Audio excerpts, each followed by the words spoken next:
in the real estate market, how the realtors should do fiduciary representation for the home buyers. In real estate, a lot of people might not know that agents report to brokers. So as brokers, we mentor other agents and then we are responsible for their actions. So this word fiduciary is a loaded word actually. You need to be honest when it comes to the transaction and fair. As a listing agent, buyer agents call me and say, do you have an offer? So as I'm representing the seller, right? So I cannot lie and tell the other person that, yeah, I have 2, 3 offers, even though I don't have anything. So I have 2 offers and expecting 2 offers. They're two different things. They're You two don't have an different offer. things. You don't have an offer. Being a part-time agent, I started as a part-time agent. I like part-time agents. But then it comes back to the fiduciary responsibility. Are you able to pick up a phone call from a seller to negotiate on a price where they have multiple offers if you are working full-time? Could be difficult. Could be difficult. So that is a fiduciary breach. If you don't have the knowledge, you cannot represent. Then how come new agents can do it? The new agents report into brokers, so they need to take the broker's help and make sure that all that is done properly.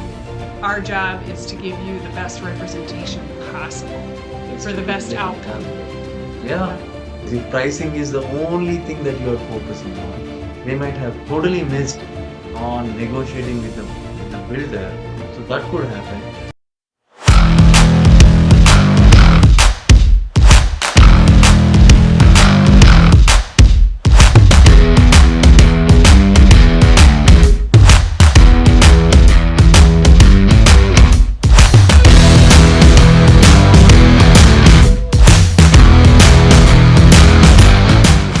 So the next question comes from someone who is in the same market as you, and this she seems to highly respect you.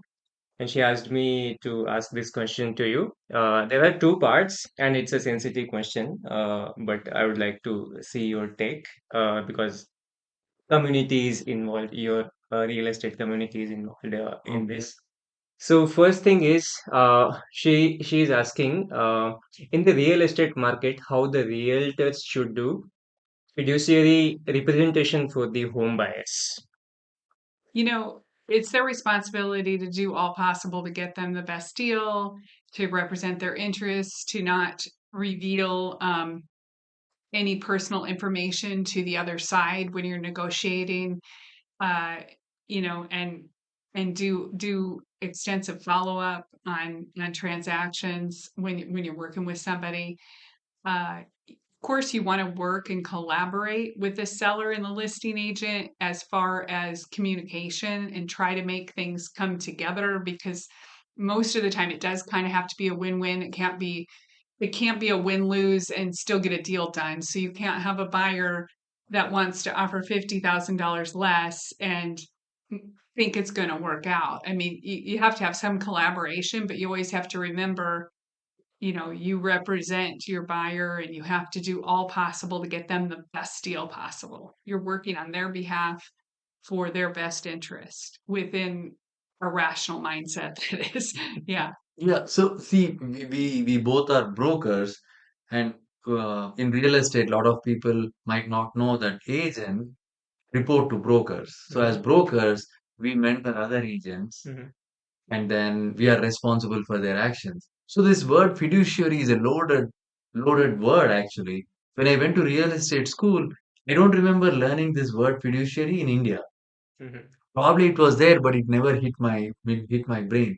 So the real estate school teacher has talked about it for the entire 2 hours. What fiduciary?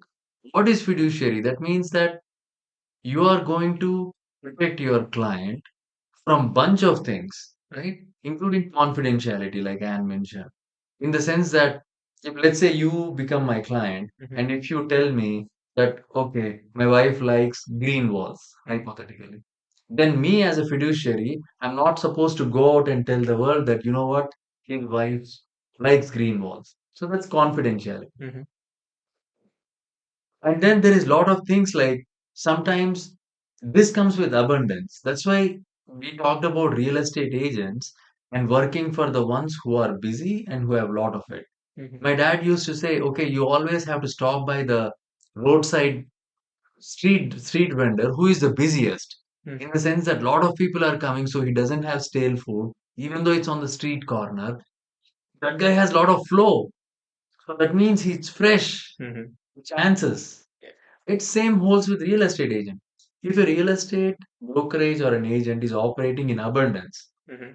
meaning that they are not really after money anymore, Mhm. because you cross that path. Okay. When you're fresh out of school, if somebody offers you a job, you're desperate to cling on to the job.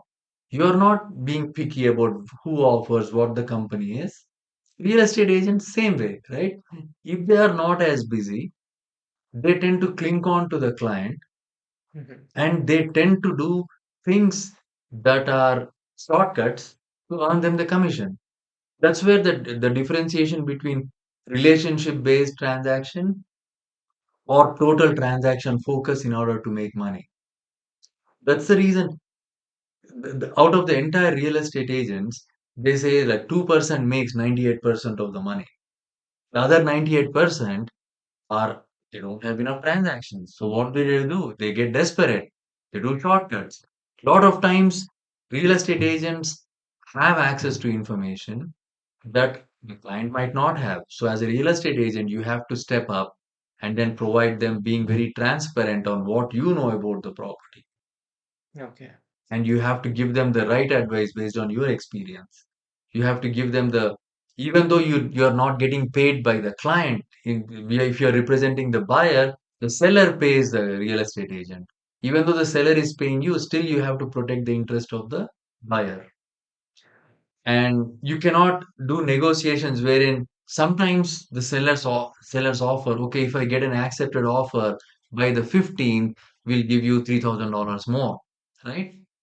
It's simple. Sometimes you don't think of much of it, and then you guide your client. But if your client says they cannot close by the 15th, you cannot put pressure on them to close by the 15th just because you're making another $3,000 more. Mhm. All that comes when you operate in this transaction mindset, in the mindset wherein you're not abundant with the with your business. You need to have the abundance flow. All that goes back to fiduciary, and right? Yeah, but there's also sometimes confusion from behalf of a buyer in sometimes there's material facts. Like for example, if you came to me and you told me, I'm losing my job, I'm not going to be able to get this loan. Mhm. That's a material fact that impacts the seller financially, even though I don't represent the seller. It is my obligation to tell them the truth and to tell them my buyer is going to lose their job and not be able to qualify for this loan. And you can go ahead and put this home back on the market. I need to be honest. Same way as if I represent a seller and the seller says, I have mold in my bathroom, but don't tell anybody. Well, I can't do that because that's a material fact. It's a huge liability, even though I don't represent that buyer. Mhm. Because my seller told me the truth about mold being in the property, I must offer that information in good faith over to the buyer because it's just the right thing to do. And if you're a good moral character, you can kind of figure those things out, like what's okay and what's not okay. But just because I represent a buyer doesn't mean I need to lie for them. I need to tell the truth, and if it's gonna financially hurt or impact or be a material factor, it's my obligation to expose the truth. But if you say, "Hey, the highest offer I want to make to this guy is, $326,000," and please don't say that. I don't have to say that. That's not material, but I'm negotiating and I'm keeping a secret for you. But there's a limit to what we can keep a secret on too. We need to be honest when it comes to the transaction and fair. Yeah, that's extremely important. I mean, sometimes we hear the agent saying, okay, as a listing agent, buyer agents call me and say, do you have an offer? So, as I'm representing the seller, right? So, I cannot lie and tell the other person that, yeah, I have two, three offers, even though I don't have anything. So, all that comes as And part I of feel the I feel like that non-fiduciary. does happen though. I feel like there are a lot of very I've run into agents where they act like they have an offer and I know they don't. Like I feel Yeah. like they're bluffing, and I think that's bad integrity. Like just be honest about where you're at. Yeah, I mean, being honest, see, you have to be the smartest and brightest to understand how you're able to protect your client the best without hurting or hiding any fact. Like in that sense, I've also experienced wherein agents say, "Oh, I have an offer," but I've heard a lot of experienced agents says, "Yeah, I'm expecting two offers." So I have two offers and expecting two offers. They're two different There things. are You two don't have an different offer. things. You don't have an offer. So there are ways that agents do it, and then that's what is fiduciary.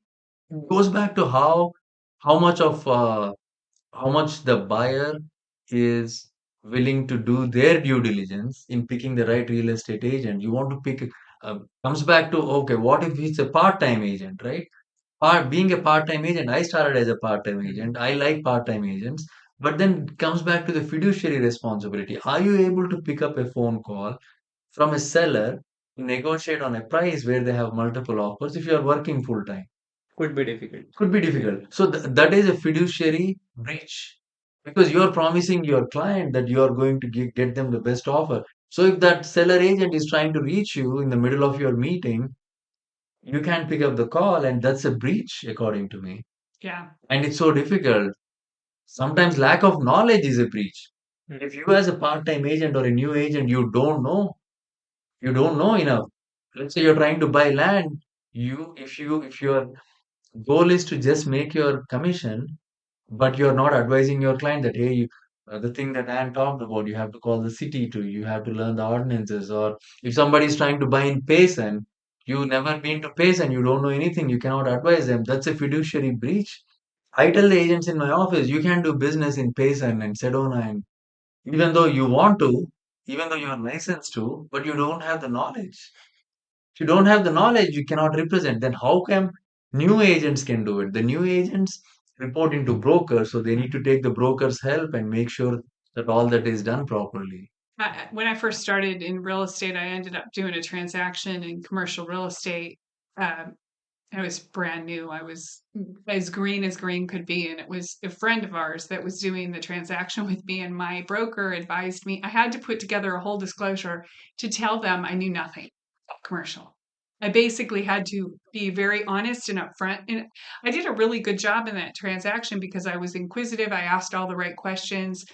I got all the answers to any question my client Mhm. had me get for them, but it was my first transaction. So it was my obligation as a fiduciary to my client to explain to them that this is my first commercial transaction ever, and that and I had help from my broker at the time. This is before I was a broker, to kind of help me along the way to make sure I did things correctly. But even he, as a broker who didn't just do commercial real estate, had me still write this disclosure to let my client know that I don't know everything about that area, because that area of real estate. So everybody has to start somewhere. I don't want to bag on a brand new agent because you always have to have your first transaction, but just to be upfront. And you can tell there are some brand new agents that are excellent at asking questions and doing right by their client and asking the right questions to their broker and really making sure to cross their T's and dot their I's. But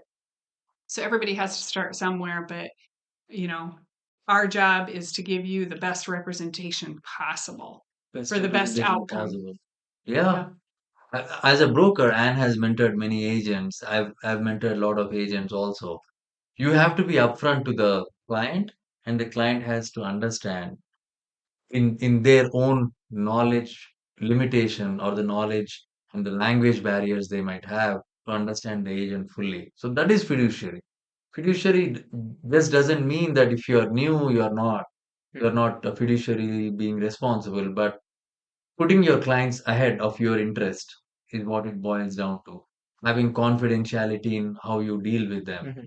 So it will be ridiculous if we start telling the entire world that, hey, Sunil is now buying a house. Do you know if I tell everybody? It's like ridiculous. And it happens quite a bit. And people who are in the business for a long time know how important confidentiality is. People want to hear from Sunil that he's buying a house. They don't want to hear from Sunil's agent. So that is an example of bad fiduciary. The worst fiduciary is you have not asked the right questions to the seller.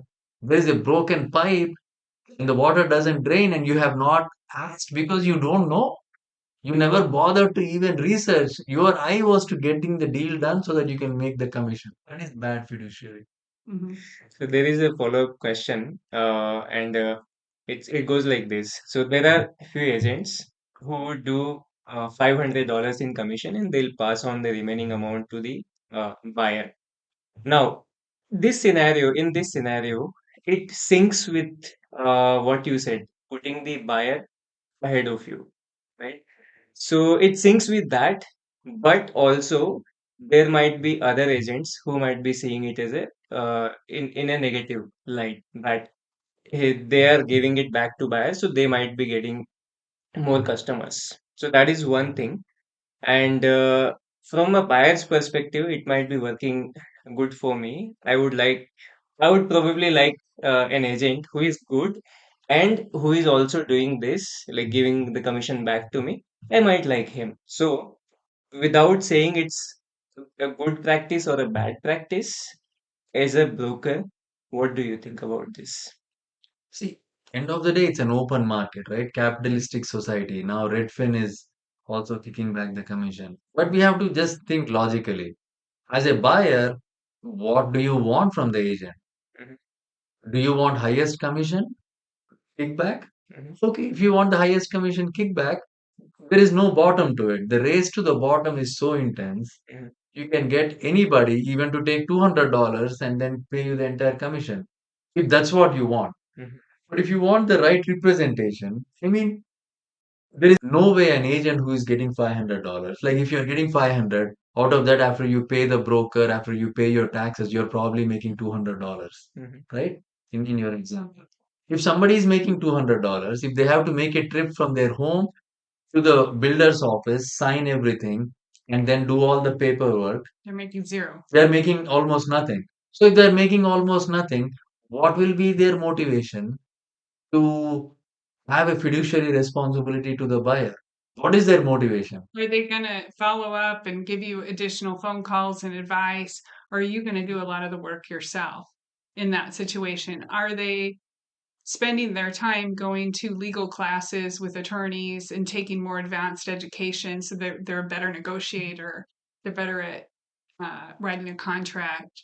They're more knowledgeable if you get in trouble. I mean, There is a lot more to it. honestly, I would never. I mean, you couldn't hire me for that personally. My 20 years of experience, my negotiating skills, I feel like I can save you as much as you might think you'd get back in a kickback for commission because I have better skills and I spend more time doing my job than somebody that might make, actually, they're probably making $0 when you consider the cost of gas at this point.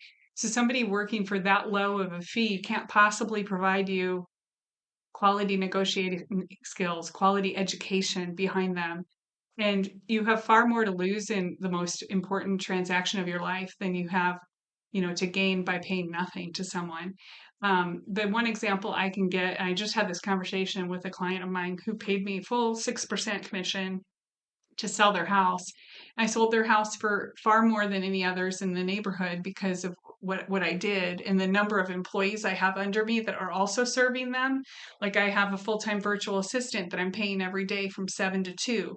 So that's a paycheck I'm paying out of my commission to somebody. And then I have another lady that helps me with the follow-up and the marketing and the search engine optimization and the tagging of that property. So I can take a listing from, just slapping it on MLS for $300 to $500. I can take it from 5,000 views to 20,000 views because of the efforts, because of the people that I pay under me.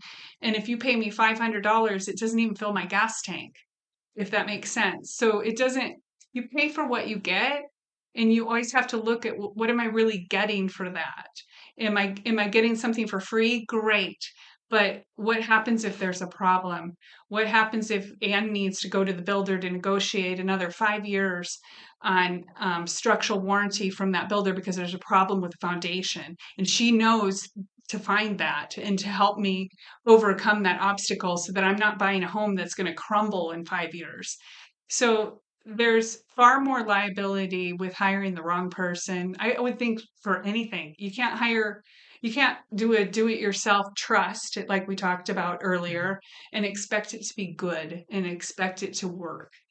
You have to hire an attorney that does that job and is professional and stays up on their education and things like that. So there's always a value, and when it comes to real estate, I don't think the full service real estate agent will ever go away, because there's always going to be people that will only want to hire me and would never consider a $500 real estate agent ever.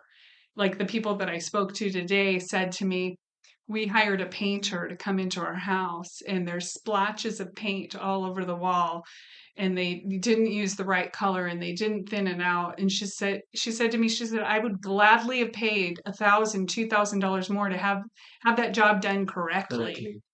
And I mean, I've had that happen numerous times. And when we have a home that we're building right now, and my biggest factor is I want to hire the best person, the best professional to handle the job. I might want to save some money on my material costs along the way and get a discount here and there on some of the materials. But when it comes to the guy that's going to put up the frame of the house and do it correctly, or lay the tile correctly, or paint the walls correctly, I want excellence. And I don't want to risk having to do the job twice or have a liability of losing a house.